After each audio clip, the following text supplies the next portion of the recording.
Et bonsoir Harold Iman, on reste au Bonsoir. Proche-Orient. Avec vous, les ambassadeurs d'Israël en France, en Grande-Bretagne, en Suède et au Danemark ont été convoqués par les ministères des Affaires étrangères, image ici à Londres, tollés dans la communauté internationale. Pourquoi? Eh bien parce que le Premier ministre israélien a annoncé la relance de la construction dans les colonies des zones que Benjamin Netanyahou n'a pas choisies au hasard, Harold. Non, pas du tout, car quand on regarde Israël, et bon, il faut quand même se remémorer un peu les échelles, hein. Ça c'est Israël, là vous avez 8 kilomètres par exemple, c'est des échelles toutes petites, hein.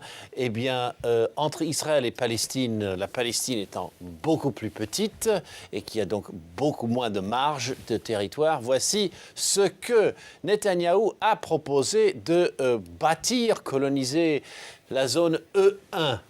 C'est une zone de 10-12 km qui aujourd'hui est essentiellement un pâturage pour les Bédouins. Mais s'il venait à être construit, il serait adossé à une grosse emprise israélienne, Malé Adoumim, et ça commencerait à fermer en deux tout ce corridor et vous auriez une Cisjordanie au sud et une Cisjordanie au nord. Voilà précisément ce qui était à éviter dans les négociations et toutes les chancelleries occidentales ont dit ne bâtissez jamais sur E1.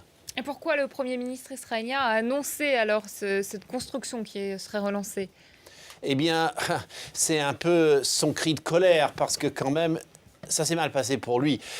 Il est venu en France, tout allait bien, il a dit « je suis le Premier ministre qui n'a pas connu de guerre » et puis finalement, voilà, la guerre des missiles en novembre entre Gaza et Israël. Ensuite, le 29 novembre, à l'ONU, l'État de Palestine est proclamé. C'était vraiment une catastrophe diplomatique vue d'Israël.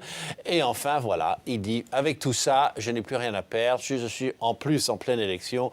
Je déclare cette colonisation de E1. Mais attention, il a quand même une marge de 7 ans avant de vraiment finir et parachever ce projet de construction massive. Merci beaucoup Harold Iman pour toutes ces explications.